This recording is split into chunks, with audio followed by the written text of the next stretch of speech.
gente nasce achando que só morre os idosos, não é isso? Mas acontecem óbitos de crianças, de adolescentes. E dentro de um laboratório de tanatopraxia é inegável a existência de energias. Eu trabalho com a morte, eu acredito no pós, no após o óbito. E eu sempre fui muito sensível a essa questão do mundo espiritual. E dentro do laboratório eu exercito bastante essa sensibilidade. Um dos fatos que mais me marcou, que mais marcou a minha carreira, foi o caso de uma criança, né? Eu sempre tive medo de preparar o corpo de uma criança. Eu posso chamar de medo, né? Eu encarava o óbito de um adulto de uma forma mais natural, vamos colocar assim. E aí eu sempre falava com Deus, quando eu assumi o plantão, eu não mande uma criança para mim. E nesse dia, eu estava trabalhando com mais 2 pessoas em um laboratório, e na madrugada, o agente funerário, que é quem leva os corpos pra gente, ele chegou no plantão. E ele entrou no laboratório com um bebê no colo.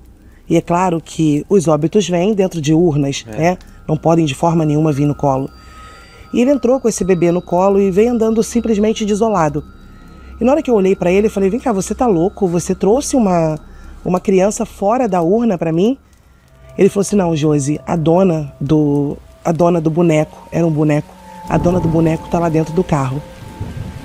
E sabe aquele momento que todo mundo para, se olha, porque é uma questão delicada, essa questão da criança, nem todos os profissionais gostam, né? Não é gostar, nem todos os profissionais têm a coragem de preparar, sempre pede para o colega que está de plantão fazer. E aconteceu isso comigo, sendo meu primeiro óbito. E aí olha um para a cara do outro e fala, não vou, vai você. Não sei se era uma questão de fazer na marra, sabe? Não, ela vai preparar. E aí eu fui até o carro para retirá-la, né? Junto com ele. E a gente tem uma prancha, a gente retira a urna do carro, a gente coloca em uma prancha e vai levando em um carrinho até dentro do laboratório. O ambiente de um laboratório de tanatopraxia, para muita gente, é um ambiente assustador. É um ambiente frio, né? São piso branco até o teto, aquela mesa de aço, lembrando também as salas de necrópsia, que já assustam um pouco. E para a gente retirar o corpo de uma urna, a gente geralmente vira essa urna para retirar esse corpo. Mas quando é óbito infantil, eu retiro no colo. E foi o meu primeiro colo naquele dia, no meu plantão. E aí a gente trouxe lá para dentro, os colegas um jogando para cima do outro o que faria, quem iria preparar aquele corpo. E eu sabia que tinha uma mãe sofrendo por trás disso, né? Existia uma história por trás disso, porque o agente funerário trouxe também a história dela, que ela nunca tinha saído do hospital. Ela nasceu e foi criada até 5 anos de idade dentro do Hospital do Câncer. E eu sempre preparei muito meu psicológico para esse primeiro contato com uma criança. Quando eu tirei a tampa da urna, era uma das coisas que eu sempre falava, eu vou ter dificuldade em abrir aquele zíper daquele saco mortuário que vem do IML, ou até mesmo abrir um lençol. E quando eu coloquei ela no carrinho, eu fui abrir esse lençol, ela estava toda embrulhadinha. E a primeira coisa que eu vi quando eu abro a primeira aba do lençol foi a mãozinha dela dessa forma, com cada unha era pintada de uma cor.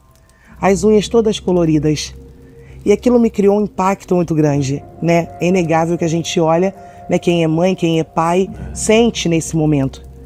E o que aconteceu foi que eu levei ela para dentro do laboratório, ele pediu para mim, ele estava bem emocionado e bem assustado até com a situação, e ele pediu para mim para colocar esse bebê que ele trouxe nos braços dentro da urna dela. E aí quando a família pede uma coisa dessa, a gente sempre tenta fazer, né, daquela forma que a família está pedindo. E ele deixou o boneco em um canto, eu peguei ela, e tem uma coisa que eu fiz com ela, que algumas pessoas que são sensitivas, até conversei com algumas pessoas, pai de santo, mãe de santo, que a gente tem muito contato, e falou, Josi, o que você acarretou no momento foi simplesmente o que você falou para ela. E aí, cada um acredita no que quer. Quando eu fui tirá-la de dentro da urna, eu falei para ela, vem com a tia. E aí eu peguei ela no colo e coloquei ela na mesa.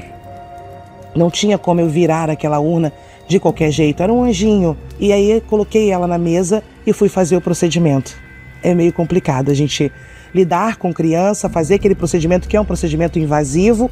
Muitas pessoas morrem de medo do procedimento porque acham muito invasivo, entre outras coisas. E eu preparei o corpo dela, coloquei ela na urna, e nesse momento o laboratório estava todo tomado por uma energia muito forte, e a gente conseguia sentir, né? Era densa, era forte, a sensação que a gente tinha era que o tempo todo a gente estava acompanhado. Tem plantões que a gente faz, como suicidas, por exemplo, que tudo começa a acontecer de repente. De luzes, de barulho? De luzes apagam, disjuntor desliga. Isso os meus alunos estão assistindo agora, sabem do que eu estou falando muito bem, né? Porque presenciam comigo. E eu estou sempre com alunos dentro do laboratório quando essas coisas acontecem. Maquinário que para, bomba que entope, pessoas que se desequilibram energeticamente, porque a gente precisa ter um equilíbrio energético muito grande. Quantas vezes a gente está de cabeça baixa fazendo uma sutura e a sensação que eu estou tendo é que eu estou sendo vigiada o tempo todo. Mas eu nunca olho na direção deles. Isso eu tenho para mim. Eu não olho, sabe por quê? Por quê? Porque eles podem perceber que eu estou conseguindo sentir. E eles podem começar a tentar uma certa comunicação, porque eu estou sentindo aquela vibração. Então, sempre que a gente sente isso, às vezes no laboratório, eu sempre falo, mentalizo uma outra coisa para não olhar naquela direção. E no caso dela, né, desse anjinho, eu terminei esse procedimento. Eu não vou mentir para você que o coração o tempo todo apertando, né, acontecendo algumas coisas dentro do laboratório, ninguém entendendo. Principalmente barulhos, né? Quem é dessa área sabe, barulhos que fazem, barulhos que aparecem no meio da madrugada, e a gente tem que ter totalmente um discernimento espiritual para saber lidar. Senão vai ficar, tem pessoas que ficam loucas, né? Não vai longe, principalmente quem não acredita nessa questão da energia. E aí preparei o corpo dela, coloquei ela na urna, coloquei o bebezinho junto com ela dentro da urna, do jeito que a mãezinha dela pediu. Só que eu não consegui me desligar dela. E eu devo ter feito alguma troca energética muito forte. As pessoas me perguntam muito se eu converso com os óbitos que eu preparo, se eu converso com os meus cadáveres. E uma coisa eu sempre faço, né? Às vezes a gente conversa, porque às vezes o corpo é como se ele rejeitasse um procedimento, principalmente pessoas com mortes violentas, né? Suicídio, feminicídio, homicídio. Eu não vou negar para você que são os corpos com energia mais densa. É onde a gente mais tem que vigiar naquele momento, principalmente manipulando aquele corpo dentro do laboratório. Eu já tive um caso de ter o avô e a neta na mesma, cada um em uma mesa, né? O parceiro que matou a companheira e os dois foram para o laboratório e tinha cada um em uma mesa, né? Passando pelo procedimento e os técnicos dizendo para mim, Josi, eu não estou bem, e eu sempre falo, equilibra a energia. E aí às vezes eu peço licença, né? Por quê? Porque eu estou lidando em um corpo. Eu estou entrando na casa de uma pessoa. Eita. Ai, Jesus. E nesse dia você fez uma oração? Sim, tanto no momento de fazer o procedimento, né? Para pedir a Deus força naquele momento, não por ela, ela é um anjo, né? Eu acredito que já vai direto para os braços do Papai do Céu, mas para pedir força. E porque a gente estava sentindo que a coisa não estava muito legal ali entre a gente. Pode ser energético porque era uma criança em uma mesa, uma criança que a gente ficou sabendo da história dela, mas enfim, eu deixei ela, né, no laboratório para ser liberada, troquei meu plantão e fui para casa. E aí tem um nome que se dá quando a gente está meio dormindo e meio acordado. Vigília. É vigília. Estado de vigília. Exatamente. Quando a gente chega cansado de um plantão, são muitos óbitos. Imagina quantos corpos eu tenho contato, quantas histórias eu estou lidando ali naquele momento. E aí, quando eu deito para dormir, eu tenho muita lembrança de não saber se eu estava dormindo ou acordada, estava nesse estado de vigília. E nesse momento ela sai. Desculpa, gente.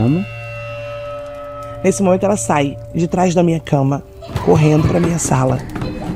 E esse foi o meu primeiro contato que eu tive com essa energia dessa criança. Desculpa a emoção, porque é uma coisa que me marca até hoje. É como se ela estivesse te acompanhando, assim. Exatamente. Uhum. E eu fui procurar ajuda espiritual e quem me ajudou espiritualmente disse pra mim, você ganhou energia que acompanhava ela, não ela, o mentor dela de certa forma, porque você disse pra ela, vem com a tia na hora de tirar ela, e ela foi com você.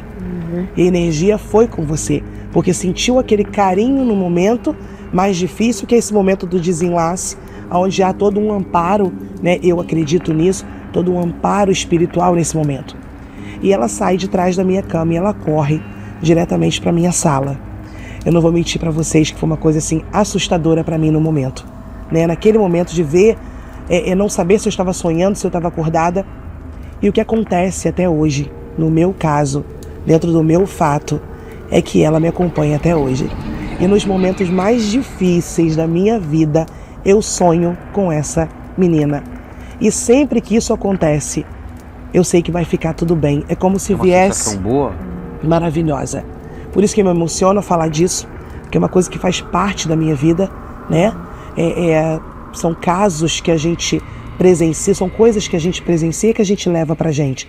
E essa é a minha história com ela, né? Porque dentre as histórias que eu vivo na minha vida, eu acho que eu senti vontade de falar sobre ela hoje, porque virou um anjo na minha vida, né?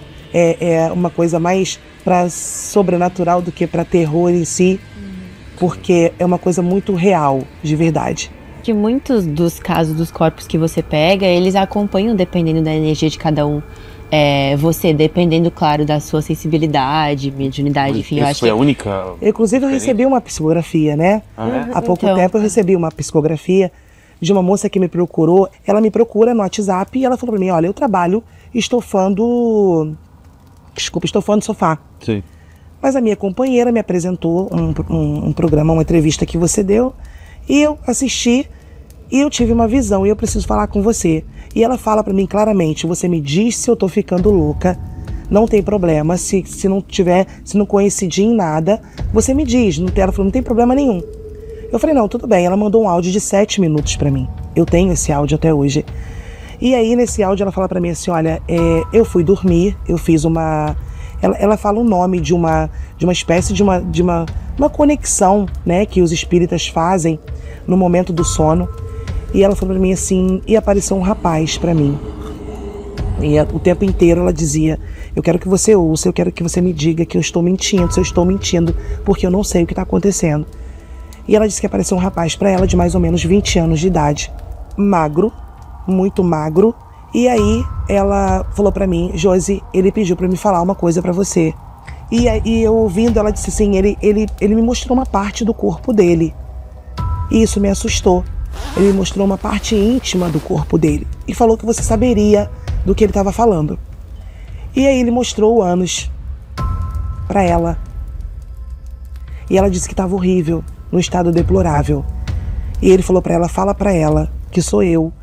Na hora que ela falou isso, sabe quando aquilo acende pra você? E ele disse e ela disse no áudio que ele falou pra ela, né, como ela me relatou, que de todo mundo ninguém queria colocar a mão nele.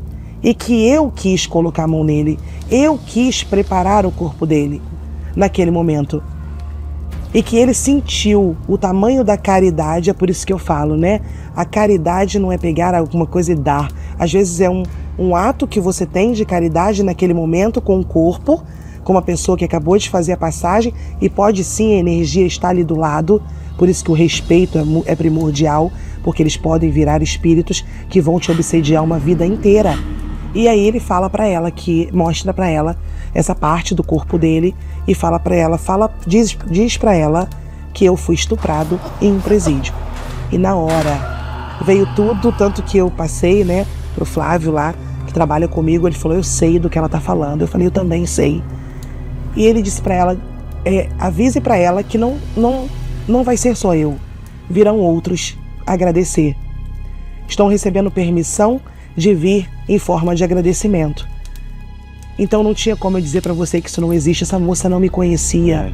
Isso nunca saiu de dentro do laboratório.